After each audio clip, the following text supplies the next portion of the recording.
اسرائیل راغ تر نبی آخر زمانہ روح راکڑا مہربان سردار د مدینے روح راکڑا مہربان سردار د مدینے بسم اللہ الرحمن الرحیم۔ شروع اللہ کے نام سے جو بڑا مہربان اور نہایت رحم والا ہے۔ ان حضرت صلی اللہ علیہ وآلہ وسلم پر وحی کا ابتدائی دور اچھے سچے پاکیزہ خوابوں سے شروع ہوا۔ آپ خواب میں جو کچھ دیکھتے وہ صبح کی روشنی کی طرح صحیح اور سچا ثابت ہوتا۔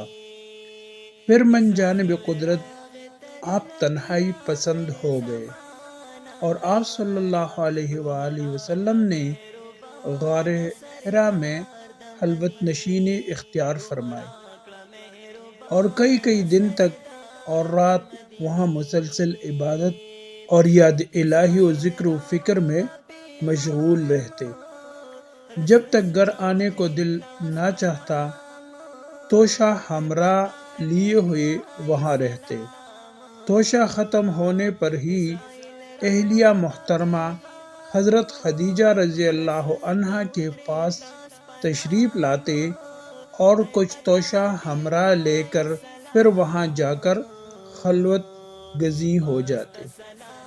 یہی طریقہ جاری رہا یہاں تک کہ آپ پر حق منکشف ہو گیا اور آپ غار حرا ہی میں قیام پذیر تھے کہ اچانک حضرت جبریل علیہ السلام آپ کے پاس حاضر ہوئے اور کہنے لگے کہ اے محمد پڑھو۔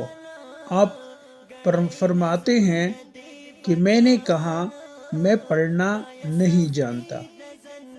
آپ صلی اللہ علیہ وآلہ وسلم فرماتے ہیں کہ فرشتے نے مجھے پکڑ کر اتنے زور سے بھینچا کہ میری طاقت جواب دے گئی۔ پھر مجھے چھوڑ کر کہا کہ پڑھو۔ میں نے پھر وہی جواب دیا کہ میں پڑھا ہوا نہیں ہوں۔ اس فرشتے نے مجھ کو نہایت ہی زور سے بھینچا کہ مجھ کو سخت تکلیف محسوس ہوئی۔ پھر اس نے کہا کہ پڑھ۔ میں نے کہا کہ میں پڑھا ہوا نہیں ہوں۔ فرشتے نے تیسری بار مجھ کو پکڑا اور تیسری مرتبہ پھر مجھ کو بھینچا، پھر مجھے چھوڑ دیا اور کہنے لگا کہ پڑھو اپنے رب کے نام کی مدد سے جس نے پیدا کیا اور انسان کو خون کی پٹکی سے بنایا۔ پڑھو اور آپ کا رب بہت ہی مہربانیاں کرنے والا ہے۔ پس یہی آیت حضرت جبریل علیہ السلام سے سن کر اس حال میں غار حرا سے واپس ہوئے کہ آپ کا دل اس انوکھے واقعے سے کانپ رہا تھا۔ آپ حضرت خدیجہ کے ہاں تشریف لائے اور فرمایا کہ مجھے کمبل اڑا دو، مجھے کمبل اڑا دو۔ لوگوں نے آپ کو کمبل اڑا دیا۔ جب آپ کا ڈر جاتا رہا تو آپ نے اپنی زوج محترمہ حضرت خدیجہ رضی اللہ عنہا کو تفصیل کے ساتھ یہ واقعہ سنایا اور فرمانے لگے کہ مجھ کو اب اپنی جان کا خوف ہو گیا ہے۔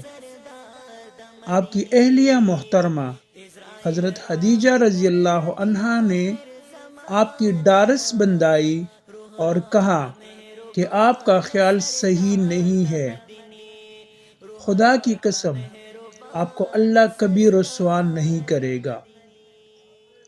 آپ تو اخلاق فاضلہ کے مالک ہیں، آپ تو کنبہ پرور ہیں، بے کسوں کا بوجھ اپنے سر پر رکھ لیتے ہیں، مفلسوں کے لیے آپ کماتے ہیں، مہمان نوازی میں آپ بے مثال ہیں اور مشکل وقت میں آپ امر حق کا ساتھ دیتے ہیں۔ ایسے اوصاف حسنہ والا انسان یوں بے وقت ذلت و خواری کی موت نہیں پا سکتا۔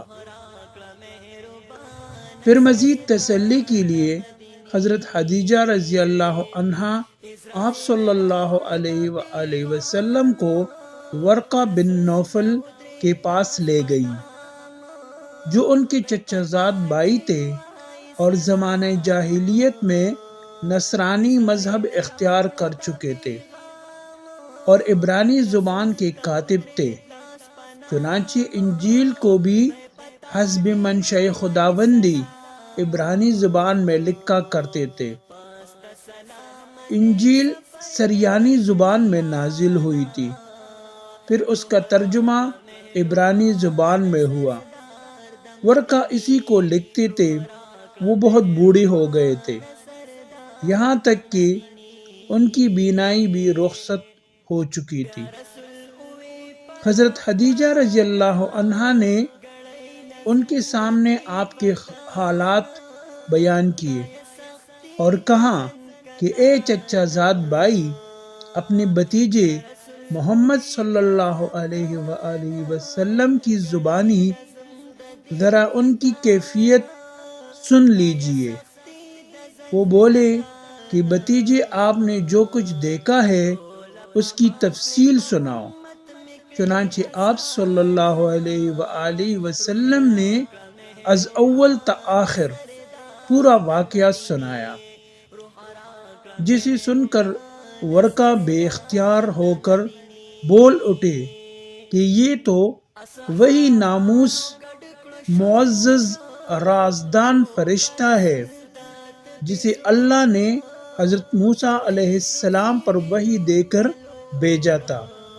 کاش میں آپ کے اس عہد نبوت کے شروع ہونے پر جوان عمر ہوتا، کاش میں اس وقت تک زندہ رہتا جب کہ آپ کی قوم آپ کو اس شہر سے نکال دے گی۔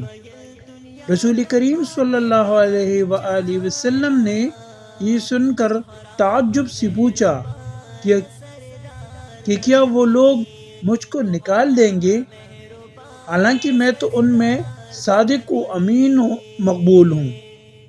ورقہ بولا، ہاں یہ سب کچھ سچ ہے، مگر جو شخص بھی آپ کی طرح امر حق لے کر آیا، لوگ اس کے دشمن ہی ہو گئے۔